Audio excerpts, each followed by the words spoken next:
Juan 8 del 1 al 6. Juan 8 del 1 al 6.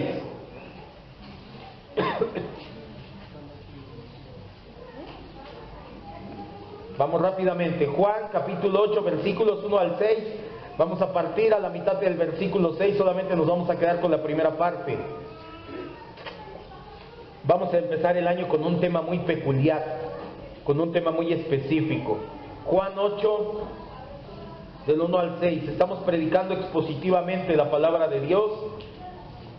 Dice la Escritura: Jesús se fue al monte de los olivos y por la mañana volvió al templo y todo el pueblo vino a él, y sentado Jesús les enseñaba. Entonces los escribas y los fariseos le trajeron a una mujer sorprendida en adulterio, y poniéndola en medio le dijeron: Maestro, esta mujer ha sido sorprendida en el acto mismo del adulterio, y en la ley nos mandó Moisés apedrear a tales mujeres. Tú pues, ¿qué dices? Mas esto decían tentándole para poder acusarle.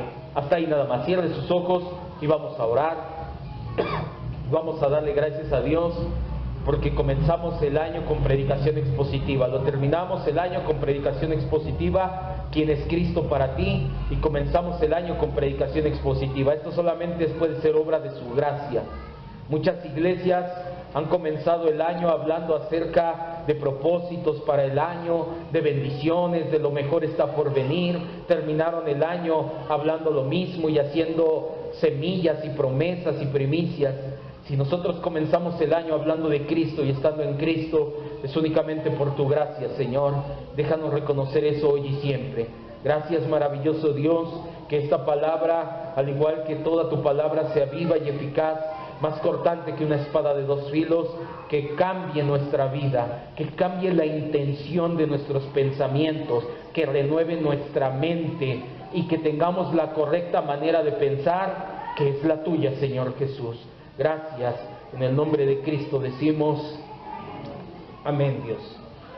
El día de hoy vamos a comenzar a estudiar el 8º capítulo del Evangelio escrito por uno de los discípulos más cercanos al Señor Jesucristo, que es el apóstol Juan. Como ya lo hemos entendido anteriormente en muchas ocasiones, este Evangelio es distinto en estilo y contenido a los 3 primeros evangelios. Por eso los 3 primeros evangelios se les conoce como sinópticos, porque hablan prácticamente las mismas palabras, pero este no. Este, tanto el estilo de griego como el contenido es muy diferente. Nuevamente nos topamos con un relato que se encuentra exclusivamente en este evangelio, que es el relato de Jesús y la mujer adúltera. Tú puedes leer todo el libro de Mateo, de Marcos y de Lucas y no vas a encontrar tampoco el relato que nos da Juan de Jesús y la mujer adúltera. Antes de empezar, es importante comentar que estamos al tanto de la controversia que durante siglos ha desatado este relato. Quiero que me vea y entienda algo. Muchas personas dudan la autenticidad de este relato. Algunos han llegado a decir que debes de sacarlo de tu Biblia porque no se ha podido comprobar que Juan fue quien lo escribió o que Juan fue quien lo dictó para que un amanuense lo escribiera en su evangelio. Al igual que con el relato del ángel que descendía al estanque de Betesda, ¿se acuerda que en Juan capítulo 5 vimos una situación parecida donde muchos dicen que el ángel que bajaba y que movía las aguas del estanque, eso no venía en el escrito original? Pasa lo mismo con el relato de Jesús y la mujer adúltera, pero pasa lo mismo. Hay versículos más adelante que no tienen sentido sin el contexto de la mujer adúltera. Más adelante vamos a ver, y hay palabras de Jesús que serían ilógicas si no tuvieran de trasfondo esta mujer sorprendida en adulterio. No se ha podido comprobar con certeza que este relato no tenga veracidad. Nosotros no vamos a tener la osadía de eliminar un relato que muestra la misericordia y la gracia del Señor Jesús en todo su esplendor, y más aún cuando grandes eruditos a lo largo de la historia no lo han hecho. Por si alguna vez se encuentra con una persona y le diga, pero ese relato no es verídico, tú le puedes decir, discúlpame, pero si Dios lo preservó en su palabra, yo voy a creer que su palabra está completa y vamos a creer en la autenticidad de este relato. Aclarado lo anterior, comencemos a estudiar los primeros 6 versículos, aunque de hecho se liga con el capítulo 7, versículo 53. Vamos a leerlo ya. Dice, cada uno se fue a su casa. Como no hubo manera de que Jesús fuera arrestado, nosotros sabemos que no fue suerte, que no fue casualidad que no pudieran arrestar a Jesús. Fue la predestinación ligada con la providencia divina. Todos, al terminar la fiesta, se fueron a sus hogares. Los fariseos, los alguaciles, los peregrinos, los residentes de Jerusalén, cada uno terminó la fiesta y se fue a sus hogares. La multitud que estaba en el templo también regresó a sus casas. Jesús se retiró a pasar la noche en el monte de los olivos para descansar. Ahora sí, Juan 8, versículo 1 dice, y Jesús se fue al monte de los olivos. Dice, y Jesús se fue al monte de los olivos. Recordemos siempre que Él, Jesús, es al mismo 100% Dios y 100% humano. Cuando estudiamos Cristología, entendimos que esto se llama unión hipostática. El cuerpo humano de Jesús necesitaba descanso, porque es propio de la fragilidad mortal y humana. Y aquí podemos ver un poco más acerca de la bendición de la encarnación. Esto es la kenosis de la que hablamos hace tiempo. Usted puede pensar en Dios Todopoderoso. ¿Se cansa? Jamás. Pero cuando tomó una forma humana, llegó el momento en que su cuerpo dijo, hasta aquí, necesito dormir, necesito descansar. Eso es la fragilidad del cuerpo humano, eso es la kenosis, de ser 100% Dios y no necesitar descanso, a ser 100% humano y tener que descansar. Por eso es que estamos eternamente agradecidos con Dios, porque Él no tenía la necesidad de sentirse cansado y aún así vino y murió por nosotros. En el siguiente versículo, versículo 2, leemos, por la mañana volvió al templo y todo el pueblo vino a él y sentado Jesús les enseñaba. No es nuestro tema central del día de hoy, pero no podemos pasar por alto que nuevamente el Señor Jesús se la pasaba el tiempo enseñando a sus discípulos en particular y a la multitud en general. No es el tema, pero no voy a desaprovechar la oportunidad. Nunca serán pocas las exhortaciones para decirte, amado hermano, discipúlate fiel y regularmente. No es acto de magia, no es ósmosis. Hay gente que está arrastrando pecados, que está arrastrando vidas sin sentido, que se siente vacía, que únicamente viene por una aspirina, se quiere sentir bien un momento e irse a su casa y que esa aspirina le cure el cáncer cerebral que tiene. Es necesario nacer de nuevo y es necesario discipularnos fiel y regularmente. Renovar nuestra mente es el paso fundamental en una vida a los pies de Cristo. Si nuestra mente no es renovada con la palabra de verdad, nunca vamos a poder controlar nuestra mente. Por eso es que fallamos en vivir nuestra vida cristiana, porque no nos discipulamos. No menospreciemos la gracia, amado hermano, de tener discipulados en nuestra congregación. Tenemos discipulado en las mañanas, los que ya tenemos más tiempo lo tomamos. Tenemos el discipulado el domingo terminando el servicio para las personas más nuevas. Tenemos un discipulado todavía más básico. Si tú no sabes nada, te puedes acercar a nosotros y mandamos gente que te imparta el discipulado. No menosprecies la gracia de tener discipulado y acude a ser renovada tu mente. En el versículo 3, ese no es el tema, pero no lo iba a dejar pasar por alto. Jesús enseñando a la gente. Y entonces dice la Biblia, los escribas y los fariseos le trajeron una mujer sorprendida en adulterio y la pusieron en medio. La tradición nos dicta, y se los había dicho ya, que la enseñanza se daba, que buscaban un lugar donde sentarse y el maestro se sentaba, el que iba a impartir cátedra se sentaba y la gente sentada o parada alrededor de él estaba escuchando. En ese momento vienen los fariseos, traen jalando, arrastras una mujer, pasan por en medio de todos y enfrente donde está Jesús, la ponen enfrente de él y le dicen: Señor, esta mujer fue sorprendida en adulterio. En este momento los escribas, que eran las personas que copiaban y enseñaban la ley, y los fariseos crearon un disturbio. Traían una mujer sorprendida en el acto de adulterio. Por el término griego original se puede deducir que ella era la casada, porque acuérdate, puedes cometer adulterio. Una mujer soltera con un hombre casado también está cometiendo adulterio, pero por el término griego nos damos cuenta que la mujer era la casada. Lo más probable es que las autoridades del templo ordenaron que fuera arrestada. Es posible que los hombres que la trajeron delante de Jesús eran parte del Sanedrín y tenían la intención de llevarla al Sanedrín para sentenciarla. Pero el relato nos da la impresión de que estos líderes religiosos estaban utilizando a la mujer como un instrumento para sus fines, porque no les interesaba para nada el bienestar de esta mujer. En el versículo 4 y 5, vamos a leerlo, dice: le dijeron, llegan con la mujer, la ponen delante de Jesús, la avientan delante de él y le dicen: Maestro, esta mujer fue sorprendida en el acto mismo del adulterio. Mucho ojo con esta parte, porque quiere decir que la encontraron en el acto mismo de la intimidad.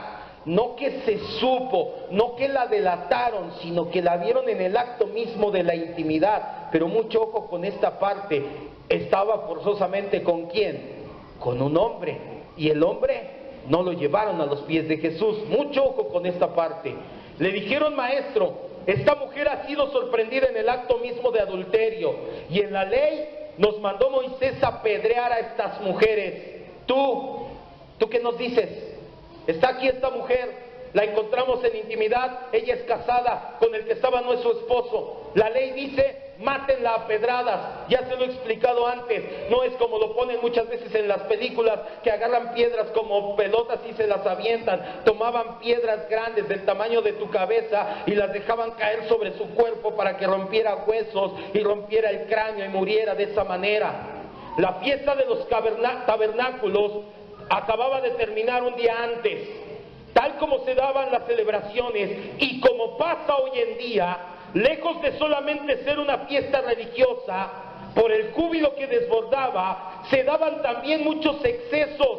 Por eso no es de sorprenderse que se dieran actos inmorales como borracheras, fornicación y adulterio. Yo sé que esto no pasó el 12 de diciembre, pero quiero creer que alguna vez llegó a pasar. Que celebraron en la calle, algunas cerraron las calles y llegaba el sacerdote temprano desde el 11 y oficiaba misa y acababa. ¿Y qué pasa después? Hasta las manitas. Bueno, yo decía: estos ¿por qué hablan en lenguas? No, esos sí estaban borrachos de a de veras. No era como Pedro decía: estos están borrachos. No, ellos sí estaban borrachos de a de veras. Pasaba lo mismo en esas festividades judías. Era mucha la gente que acudía a la fiesta, había júbilo, pero mucha gente no entendía que la festividad era para agradecer a Dios por la cosecha y porque habían vivido en el desierto 40 años sus antepasados y Dios los guardó. La gente se llenaba de excesos, se cometía excesos, cometían borracheras, fornicaciones los jóvenes, muchas personas adultas caían en adulterio a causa del supuesto júbilo de la fiesta. Muchos han planteado la pregunta: ¿qué razón condujo a los escribas y fariseos de llevar a esta mujer delante de Jesús? Hay dos respuestas y yo creo que las dos son ciertas. La primera, plantearle el dilema con respecto a la ley de Moisés. Si Jesús decía: no la piden, no la apedreen, iba a decir luego los fariseos, ¿qué crees que iban a decir? Estás quebrantando la ley. Aquí dice, mira, Levítico, aquí dice Deuteronomio que muera a pedradas. ¿Por qué nos dices que no la matemos? Y si Jesús decía, sí, tiene que morir a pedradas, pasaba una de dos cosas: o lo acusaban con los romanos. ¿Sabe por qué Jesús murió crucificado? Porque los judíos no podían matar a ninguna persona. Legalmente hubiera sido un delito, por eso lo llevaron ¿con quién? Con el gobernador romano, que era ¿quién? Poncio Pilato, y fue quien lo condenó a muerte. Los judíos no podían matar a ninguna persona. Si Jesús hubiera dicho, tienen razón, tomen piedras, una de dos: o lo acusaban con los romanos, o le hubieran volteado a la gente y le hubieran dicho, ¿y ese es el que les predica a los desvalidos? ¿Ese es el que sanó al inválido? ¿Ese es el que les dio de comer? Miren, ya les volteó bandera, ahora está contra ustedes. Yo creo que las dos razones o las tres razones eran y no se excluyen una a la otra, pero la respuesta todavía nos da mucho más. En el versículo 6 vamos a leerlo. La Biblia todavía nos ahonda mucho más en la respuesta. Mas esto decían, ¿qué? Tentándole, para poder ¿qué? Acusarlo, para poder decir, ya ves, hiciste algo mal, Jesús. La palabra tentar en este texto es el griego peirazo, que expresa probar o tentar de forma mala y negativa, con el fin de poner un tropiezo. El propósito era hacer que Jesús se amarrara con su propia respuesta en una violación de la ley de Moisés. Luego presentar esta violación como acusación oficial contra él, y basados en esa acusación, condenarlo en el Sanedrín y desecharlo como transgresor de la ley. Pero mucho ojo, y aquí va a dar vuelta nuestra enseñanza del día de hoy. Con tal de poder conseguir su propósito, estos fariseos querían desprestigiar a Jesús, querían que quedara mal con la gente, o que quedara mal con los romanos, o que quedara mal con la ley de Moisés. Y con tal de conseguir su propósito, nada significó para los fariseos la vergüenza o el temor de esa pobre mujer al verse tratada públicamente de esta forma. Así eran los líderes religiosos de Jerusalén, maquiavélicos. Para ellos el fin justificaba los medios. Poco o nada les importaba la condición espiritual de esa desdichada mujer. No les importaba nada. Esa mujer decían, qué bueno que cometiste adulterio, porque eres el pretexto perfecto para poder enganchar a Jesús. No solamente eso, también fue un acto cruel de misoginia. ¿Se acuerda que le dije que pusiera mucha atención? Únicamente llevaron a la mujer involucrada. La ley de Moisés dice que ambos deben de ser juzgados. Levítico 20:10. ¿Saben lo que es la misoginia? Odio a la mujer.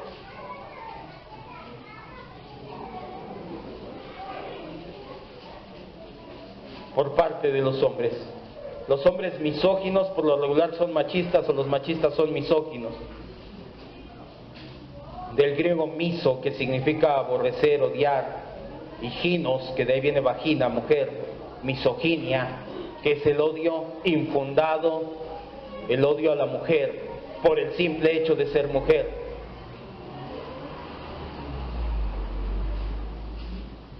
Levítico 20:10. Estos hombres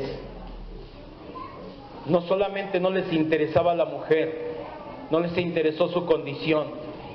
¿Te puedes imaginar cómo te sientes después de que pecas? Horrible. Ahora te imaginas que después de que pecaras te dijera, hermano, tienes que pasar acá enfrente porque le voy a decir a todos lo que estabas haciendo. ¿Te gustaría? Yo no. Yo personalmente, en primer lugar, yo digo, yo a mí no me gustaría, porque obviamente todos pecamos. No me gustaría que pasara aquí enfrente y todos me señalaran y dijeran, ¿sabes qué? Él hizo esto y esto y esto. Levítico 20:10 nos dice que hombre y mujer debían de ser juzgados, y ellos únicamente llevaron ¿a quién? A la mujer.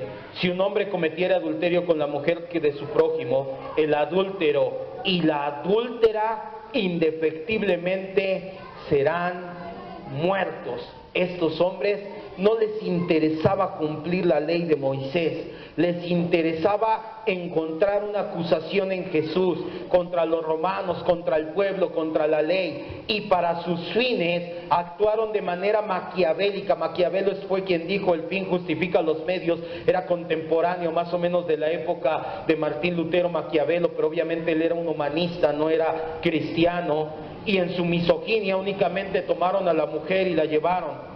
Desde mucho antes de la época del Nuevo Testamento, la mujer siempre fue tratada, aún en el pueblo de Israel, el pueblo que Dios eligió para hacer luz a las naciones. Aún en ese pueblo la mujer era tratada como un objeto, como una propiedad. No son pocos los rabinos respetables que escribían de las mujeres en ese sentido. Muchos rabinos de la época anterior a Jesús escribían de las mujeres como si fueran propiedad o como si fueran objetos. El machismo y la misoginia eran mucho más acentuados en esa época que en la actualidad. ¿Se acuerda que en Juan capítulo 4 leímos una historia acerca de Jesús y quién? ¿Sí estamos aquí o ya se quiere ir? ¿Y la mujer qué? ¿Y qué dijo la mujer samaritana cuando Jesús le habló? ¿Qué dice? ¿Tú me hablas a mí siendo samaritana? ¿Por qué? Porque los judíos no le hablaban a samaritanos, y menos si era mujer. No le podían dirigir la palabra. Para ellos era como un objeto, casi, y de verdad lo digo, es bíblicamente, no es mi sentir, casi como si fuera un objeto de su propiedad, como si fuera un perro. De hecho, era casi en el mismo sentido para los judíos de esa época. ¿Se acuerda que le he dicho? Los judíos ortodoxos no tocan, no saludan de mano, mucho menos de beso a una mujer, porque se contaminan con la impureza. La ley ordenaba que en el caso del adulterio ambos, el adúltero y la adúltera, fueran juzgados. Pero en la misoginia, los fariseos únicamente llevaron a Jesús a la mujer. No les importaban sus emociones de esa mujer. No tomaron en cuenta su vergüenza, el sufrimiento por el que estaba pasando, el miedo, la incertidumbre que rondaba su corazón. Nada les importaba de esa mujer. Ellos únicamente la veían como un objeto de inferior valor que podía servir para sus fines. La misoginia, que es el odio a las mujeres, y el machismo en los países de influencia de cristianismo, mayormente católico, le han atribuido muchas personas a la Biblia, que la Biblia es machista y es misógina, que el apóstol Pablo era un misógino de primera. Muchos grupos feministas y ateos tachan de sexista, machista, misógina y adjetivos peores a la Biblia y al apóstol Pablo. Muchos grupos anticristianos tachan a Dios de machista por interpretar mal muchas citas bíblicas. Quiero que me acompañe a tres de ellas. Génesis 3:16.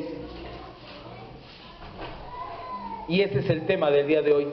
Por eso le dije que íbamos a dar una vuelta a nuestro tema, porque es importante también saber qué piensa Dios de la mujer. ¿Dios es machista? Entonces, ¿por qué no deja que haya mujeres pastoras? Porque el machista son ustedes, pastor.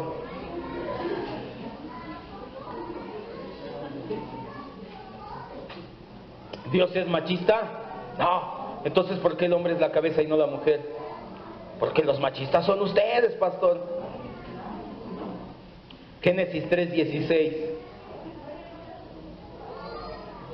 A la mujer le dijo: multiplicaré en gran manera los dolores de tu preñeces, con dolor darás a luz tus hijos, y tu deseo será para tu marido, y tu marido se va a enseñorear, va a ser señor tuyo. Mucha gente tacha este versículo, y para comienzo en la Biblia dicen: Dios es un Dios machista, porque ambos cometieron el pecado, pero castigó más a la mujer, y la mujer fue castigada al sujetarse su deseo al marido.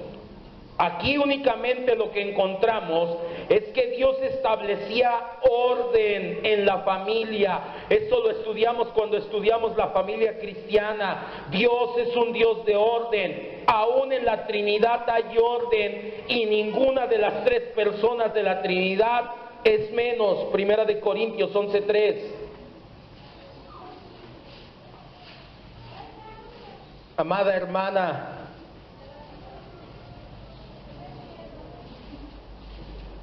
Primera de Corintios 11:3. Amada hermana, Dios puso orden, sujétate a tu marido. Pero mi marido no se sujeta a Dios, lo entendimos en el discipulado. Pero tú sí te sujetas a Dios, sujetándote a tu marido. Primera de Corintios 11:3, pero quiero que sepan que Cristo es la cabeza de todo varón y el varón es la cabeza de la mujer y Dios es la cabeza de Cristo. Cuando Dios le dice a la mujer que se sujete al varón, únicamente Dios está estableciendo orden. Aún en la Trinidad encontramos orden, encontramos la fórmula bautismal: Dios Padre, Dios Hijo, Dios Espíritu Santo. El Espíritu Santo está al final de la lista. ¿Es menor Dios que el Padre o que el Hijo? No. El Padre está al principio de la lista. ¿Es mayor Dios? Tampoco. Primera de Corintios 14, 34 y 35, ahí mismo.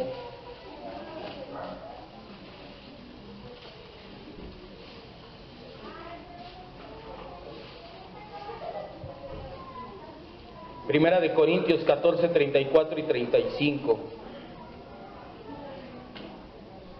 Sus mujeres callen en las congregaciones. Ya ves cómo Pablo era machista y misógino. Les dice que la mujer no puede hablar en la congregación porque no les es permitido hablar, sino que estén sujetas, como también lo lee y lo dice. Si quieren aprender algo, pregunten en su casa a sus maridos, porque es indecoroso que la mujer hable en la congregación. Y toman esta cita y dicen que Pablo era machista porque le decía que la mujer no podía hablar en la congregación. Sin embargo, en otras citas como Hechos 21:9, no vayas, dice la Biblia que Agabo tenía 3 mujeres que profetizaban, 3 hijas que profetizaban, que daban mensaje de parte de Dios. Primera de Corintios 11:5, no vayas, dice la misma situación. Si una mujer va a profetizar, que se cubra la cabeza. Las mujeres que se refiere aquí Pablo, se refiere a mujeres que perturbaban el culto con su plática. Porque antiguamente y aún todavía hay sinagogas ortodoxas.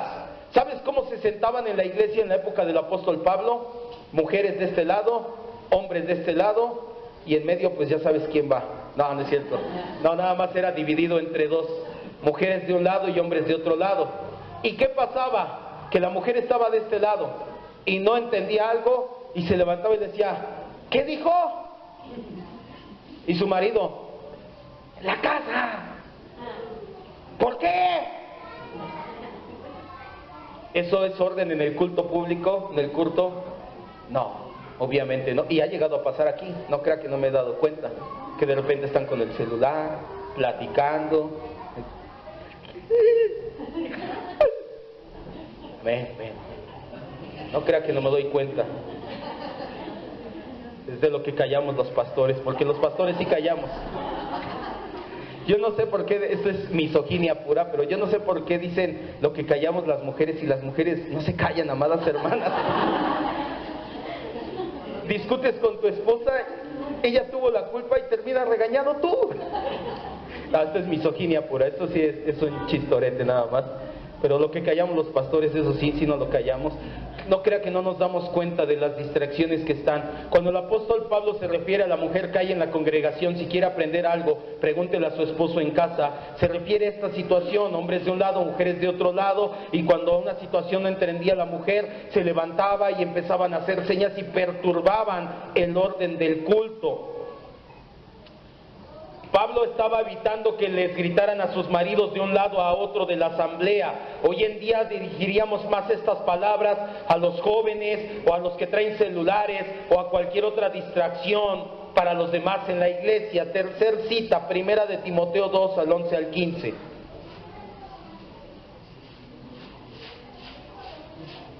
Primera de Timoteo 2, del 11 al 15.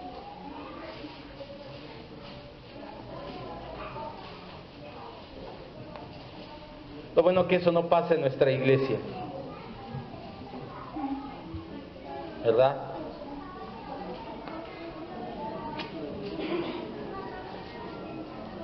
Primera Timoteo 2 del 11 al 15. Son las 3 citas que más utilizan para decir que la Biblia es machista, que Pablo es misógino, machista, sexista, o peor aún le dicen de cosas, en los grupos anticristianos sobre todo. Dice la Biblia: la mujer aprende en silencio con toda sujeción, porque no permito a la mujer enseñar ni ejercer dominio sobre el hombre, sino que esté en silencio, porque Adán fue formado primero, después Eva, y Adán no fue engañado, sino que la mujer, siendo engañada, incurrió en transgresión, pero se salvará engendrando hijos si permanece en amor, en fe, amor y santificación con modestia. En primer lugar, el versículo 15 no significa que las mujeres que se casan y tienen hijas ya son salvas o hijos ya son salvos. Está refiriéndose a las personas que prohibían casarse. ¿Se acuerda que en la iglesia primitiva había personas que iban de iglesia en iglesia y decían: no te cases, porque si te casas ya entonces pierdes tu pureza virginal y no vas a ir al cielo? Pablo les dice: nada de eso es cierto. Se puede casar y puede tener hijos y puede permanecer en fe, amor y en santificación. En segundo lugar, los versículos 11 al 14 se refiere a que las mujeres no pueden ser ordenadas como pastoras. Dios es un Dios de orden. En la Trinidad vemos que hay orden. Dios en la sociedad humana y en la estructura de la iglesia plasma ese orden, dándole al varón el papel de cabeza y representante. Escuche bien, no es cuestión de capacidad, es cuestión de obediencia. Desde el Antiguo Testamento vemos que el tabernáculo era oficiado únicamente por hombres sacerdotes. No había sacerdotisas. Pastor, ahí está Débora. Débora fue una líder civil, no una líder religiosa. Las mujeres no son ordenadas pastoras, según la cita de Primera de Timoteo, no por cuestión de capacidad, sino por cuestión de obediencia. Quiero que entienda algo, y esto que le voy a decir es muy tremendo. Quiero que me vea. Muchas veces las mujeres se escudan y dicen: es que en mi iglesia no hay hombres que se levanten a predicar, por eso yo estoy tomando lugar. Yo le voy a decir algo que es bien tremendo, pero que es cierto. Cuando no hay hombres en las iglesias, es juicio de Dios diciendo: hasta aquí llegó esta iglesia, no más. Si un día deja de haber hombres en esta congregación, que nos preparemos y nos levantemos a predicar. Y quiere levantarse una mujer, lo puede hacer, puede pasar, puede predicar. Pero ¿sabe qué está diciendo Dios? Esa iglesia hasta aquí llegó. Ya para mí, esa iglesia, dice Dios, ya no es más. No nos podemos poner a decir: pero es que hay necesidad. ¿Quién eres tú para creer que puedes meter la mano y hacer las cosas que Dios hace? No es cuestión de capacidad, es cuestión de orden. No puedes adorar a Dios a tu manera, vas a caer como Caín. Por eso es que nosotros no creemos en la ordenación de pastoras. Mi esposa, ya se los he dicho muchas veces, no es la pastora, es la esposa del pastor. Ahora, le voy a pedir un favor, tampoco no es la Anabel. Tengamos un poquito de mesura. Es la hermana Anabel, soy el pastor Olaf, para servirles a ustedes y a Dios, dirían por ahí. Entonces, tampoco no seamos, al cabo no es la pastora, ¿qué onda Anabel? A los demás le dice: hermano, Dios le bendiga. Pero como ella ya no es la pastora, ya le decimos como queremos. Tengamos un poquito de mesura. Quiero que entienda algo: la mujer no es inferior con respecto al hombre. Por el contrario, Dios es muy cuidadoso de poner en su palabra igualdad espiritual. Espiritualmente somos iguales delante de Dios, ministerialmente no. Gálatas 3:28. Y esto ya se los había dicho antes. ¿Significa que vamos a ir en las iglesias bajando a todas las que veamos que son pastoras? No, ni diciéndoles esto, no. Dejemos que Dios haga lo que tenga que hacer. No nos queramos comportar como Sara y Agar. Yo veo que Dios no hace nada. Abraham, ten a mi sierva. Miles de años después, los hijos de esos dos chamacos se siguen peleando. Los hijos de Isaac, Israel. Los hijos de Ismael, los palestinos, siguen en guerra y ya pasaron más de 4000 años. No le quieras echar la mano a Dios. Gálatas 3:28 nos dice que somos iguales delante de Dios. Desde el 26 Porque todos son hijos de Dios, obviamente habla en el contexto de la iglesia, de los redimidos, no de todos en el mundo. Por la fe en Cristo Jesús. Porque todos los que han sido bautizados en Cristo, de Cristo están revestidos. Ya no hay judío ni griego, no hay esclavo ni libre, no hay, ¿qué dice?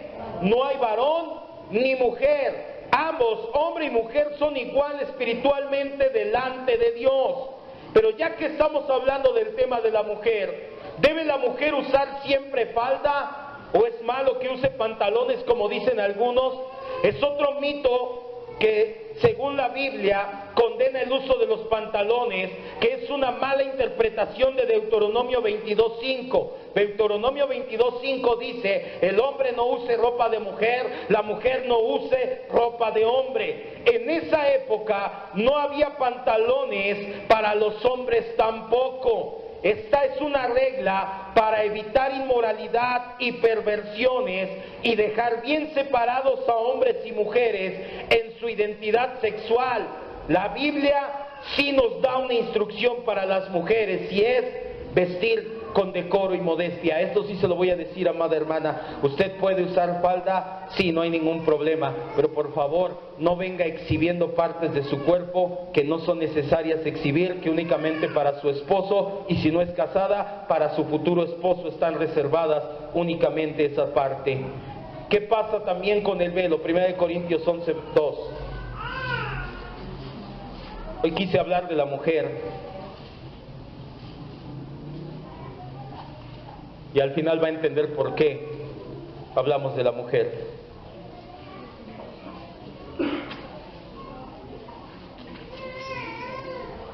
Y no se sienta agredida, amada hermana. Es orden única y exclusivamente de parte de Dios.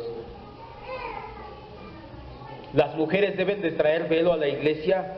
1 Corintios 11 del 2 al 6 dice: les alabo, hermanos, porque en todo se acuerdan de mí y retienen las instrucciones tal como se las entregué. Pero quiero que sepan que Cristo es la cabeza de todo varón, y el varón es la cabeza de la mujer, y Dios la cabeza de Cristo. Todo varón que ora o profetiza con la cabeza cubierta afrenta su cabeza, pero toda mujer que ora o profetiza con la cabeza descubierta afrenta su cabeza, porque lo mismo es que si se hubiese rapado. Mucho ojo con esa parte de estar rapado, porque si la mujer no se cubre, que se corte también el cabello. Si le es vergonzoso a la mujer cortarse el cabello o raparse, que se cubra la cabeza con un velo. El velo significa una sumisión voluntaria de la mujer a su marido. De nada sirve usar velo y no sujetarte a tu esposo. Además, en la cultura de la época de Corinto había un templo dedicado a Afrodita, la diosa del amor, y había muchas mujeres que se dedicaban a la prostitución ritual. Iban los hombres al templo de Afrodita, y ¿sabes cómo reconocían que una mujer era prostituta? Porque estaba rapada de su cabeza. Entonces ellos iban, pagaban, tenían intimidad sexual con estas mujeres, porque así supuestamente se unían con la diosa Afrodita. Muchas de estas mujeres escucharon el mensaje del evangelio y acudían a la iglesia. Llegaban los hermanos y decían: ah, caray, aquí también las mujeres, aquí también se paga, ¿o cómo está la situación? Por eso Pablo, ¿a quién le escribe del velo? ¿A cuántas iglesias? A una, a Corinto solamente, y les dice: a ver, hermanas, todas van a usar velo porque están sujetas a sus esposos, y mucho más las mujeres que están rapadas, pónganse velo para evitar aquí malos entendidos. Quiero que entienda, amada hermano y hermano, es un hecho que en los países que son protestantes, la calidad de vida de las mujeres es mucho mayor y mucho mejor que en países católicos o islámicos.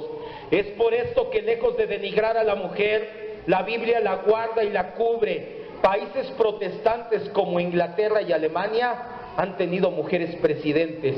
Países católicos como México, no creo. Margarita Zavala no creo que llegue a ser la mujer presidenta de México.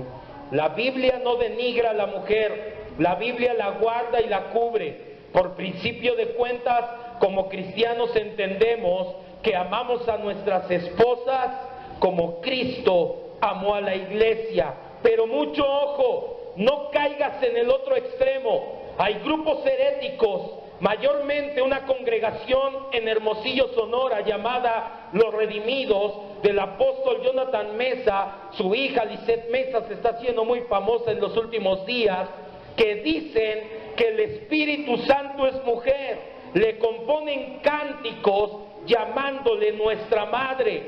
¿Qué dice la Biblia? ¿Dios es mujer o es hombre o es los dos? Si tú examinas la Escritura, hay dos factores muy claros. El primero, Dios es espíritu, no posee características o limitaciones humanas.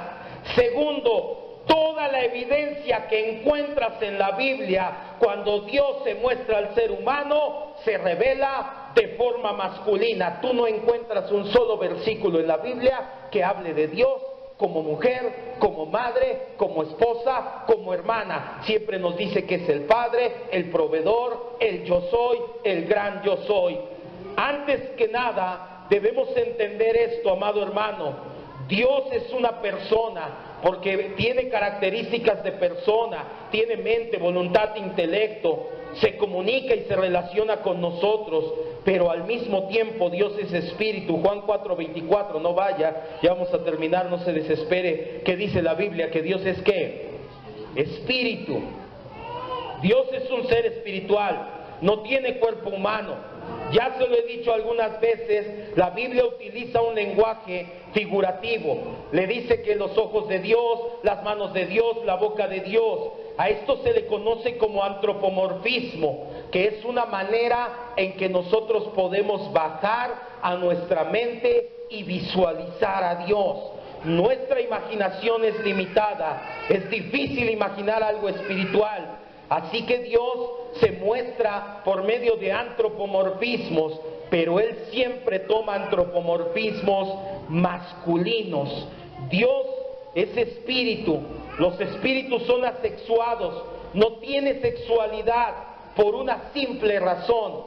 Dios le dio la sexualidad al ser humano y a los animales con el fin de procrear, y Dios es creador, no procreador. Dios no necesitó una esposa para crear el mundo o el universo. Nosotros los seres humanos necesitamos 23 cromosomas hombre, 23 cromosomas mujer, se juntan y ahora sí nace otro ser humano. Nosotros procreamos, Dios no lo hace así. Hay otros que dicen que Dios es al mismo tiempo hombre y mujer. Es una forma sutil pero peligrosa y engañosa de denigrar a Dios. Hace caer a Dios del Creador en una de sus criaturas. Hay muchos que se refieren a Dios como la madre tierra, como la madre naturaleza o como la diosa de la tierra, la diosa Gea. Hacen pasar al Dios de la creación por un Dios que también está mezclado con lo creado. Jesucristo muchas veces se refirió a Dios como Padre. En Juan 10:30 les dijo: el Padre y yo uno somos. Quiero que cierre sus ojos y vamos a terminar ya.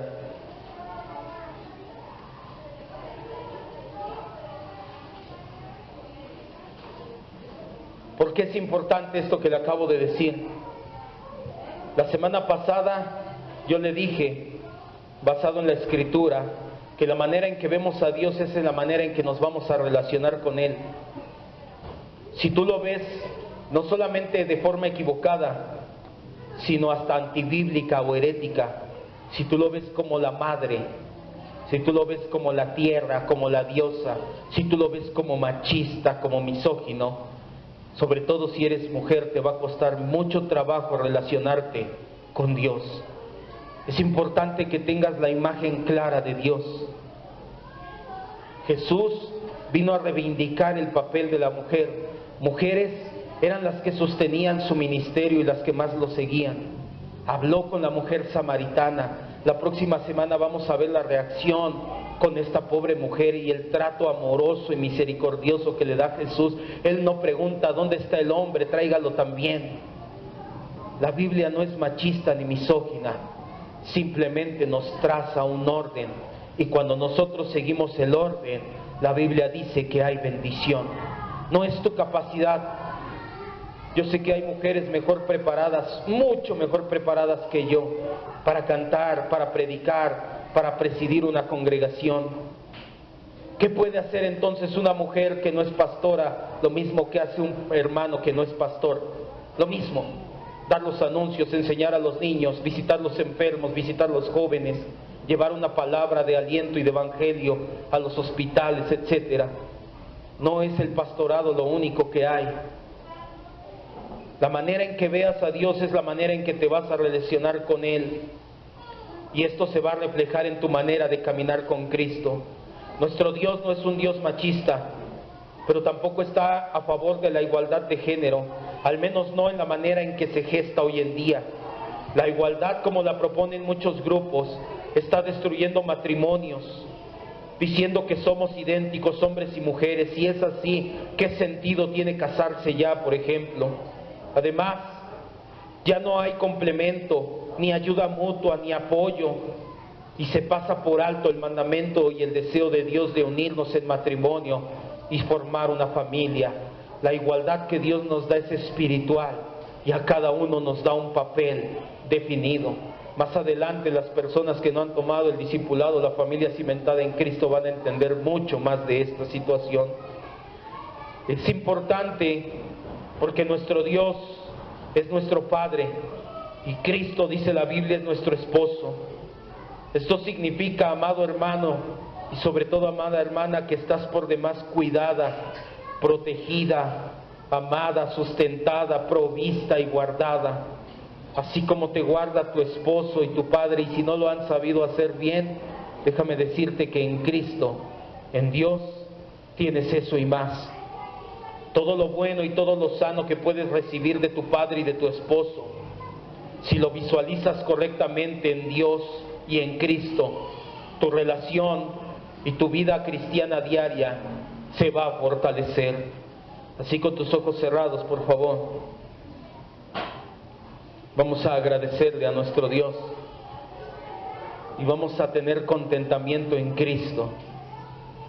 No se trata de denigrar a la mujer. La misoginia y el machismo hizo que los fariseos llevaran a esta mujer sin importarle sus sentimientos, sus emociones, su temor, su incertidumbre a la muerte. Jesús reacciona de manera amorosa, todos ya sabemos la historia. Y ese mismo Jesús amoroso es nuestro esposo, nuestro protector, nuestro cuidador, el que nos sustenta, el que ha dado orden en la familia. Vamos a decirle gracias, Señor, por ese orden. Gracias, Señor, porque en nuestra familia queremos reflejar ese orden, Señor, no por imposición, sino porque te amamos. Que el varón sea la cabeza en el hogar, el responsable delante de ti de cada decisión tomada, pero que nuestras esposas sean la ayuda idónea, que tengan el contentamiento de saber que no son menos que nosotros, que simplemente están tomando el lugar que Dios les da a nuestro lado, iguales espiritualmente delante de ti. Que nuestros hijos tomen su lugar debajo de nosotros como padres para ser protegidos, pero todos nosotros como familia debajo de Cristo y debajo de Dios. Esa es nuestra oración hoy, Señor, y siempre. Gracias, Padre, porque tú has moldeado un modelo de familia. Tú nos lo has dado en la Escritura y queremos apegarnos a él. Ser una familia cristiana significa una familia que se apega a ese modelo, no una familia que únicamente vienen los miembros a la iglesia. Llévanos a ser una familia cristiana, Padre, te lo rogamos.